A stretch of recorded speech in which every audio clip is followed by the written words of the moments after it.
Eto mga bossing, matapos nga po sumabog ang malaking balita tungkol ito sa pahayag ni Sean Gibbons na umano'y bukas ang kanyang pintuan para kay Cuadro Alas Casimero at nang maikasa ang bakbakang Naoya Inoue at Cuadro Alas. Nasinigundahan naman ito ng tagapagsalita ng MP Promotions na si Silver Boys na ang banat nga po nito kay Cuadro Alas na umano ay sipain sa Team Casimero ang kanyang kapatid head coach na si Jason o Kuya Lods Casimero. Dahil nga sa pahayag na yan mga bossing, hindi nga po nakapagpigil si Jason Casimero na ito nga po ang kanyang resback. Usap tayo about boxing guys. So may narinig akong balita na yung asong puti nakamoy ng pera. Yung asong puti nakamoy ng pera. Kaya ngayon nag-call out sa amin. Nag-call out kay Utol. Aba, parang sa tingin niya parang hindi matutuloy yung Inoue fight kung wala siya. Bakit yung kay Fulton? Bakit yung kay sino ba yun?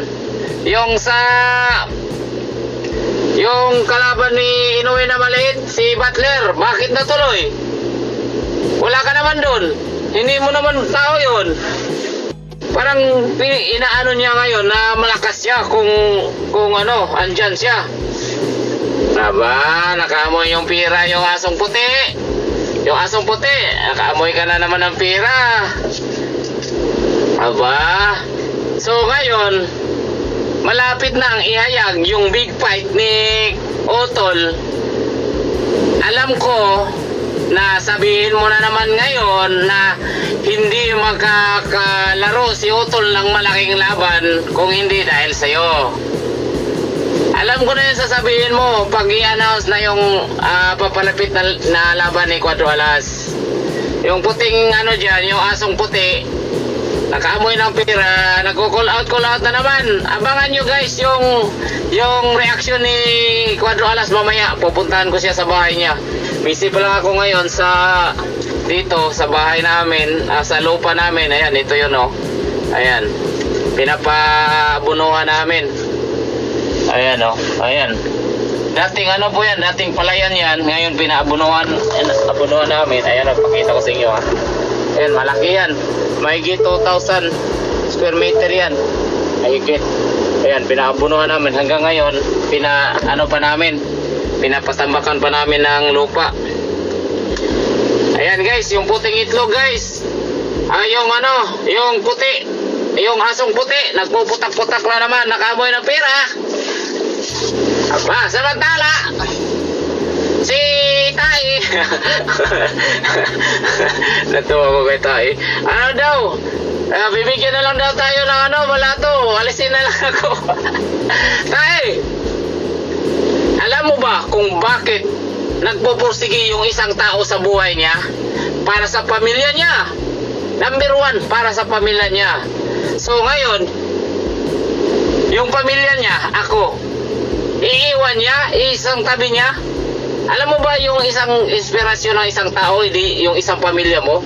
Ikaw, hindi ka naman gano-ano namin. Ikaw yung, ako, magpatiwakal ka na SB. Hindi ka naman alam mo ba, nagsasabi-sabi kang MP ka daw. Kung MP ka, andun ka sa laban. MP ka dyan.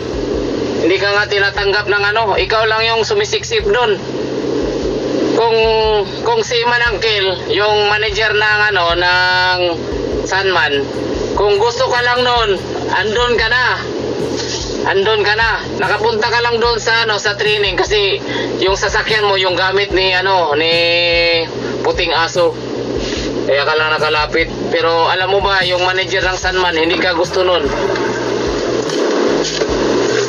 Ayan guys balita nyo po sa buong mundo na yung asong puti nagko-call out na naman ngayon kay Utol kasi nakaamoy ng pera. Alam namin sa team namin kung kailan magaganap yung Naoya Inoue, kung kailan yung nalalapit na laban ni Utol ngayong taon, pero hindi namin inuunahan yan. Basta hintayin nyo lang. Ito guys, ang tingin ko guys, sasabihin na naman dyan ni Tai, huwag na kayong maniwala dyan na hindi magkakaroon ng big fight si Utol kung hindi dahil sa MP Promotions. Ganun na naman sasabihin niya. Pero alam namin na may laban. Alam namin na may laban na paparating. Ano ko opisina? Oh, lako. Ngayon, alam namin may laban na paparating na magandang laban. So ngayon, sasabihin na naman nila ngayon na hindi magkakaroon ng magandang laban yan si Casimiro. Kasi kung hindi dahil sa MP. Nako! Nakaamoy lang kayo ng pira. Tapos pinapaano nyo pa. Mamaya, hintay kayo sa reaksyon ni Otol. Kasi pinapunta ko niya eh. Sabi niya, ito yung maganda.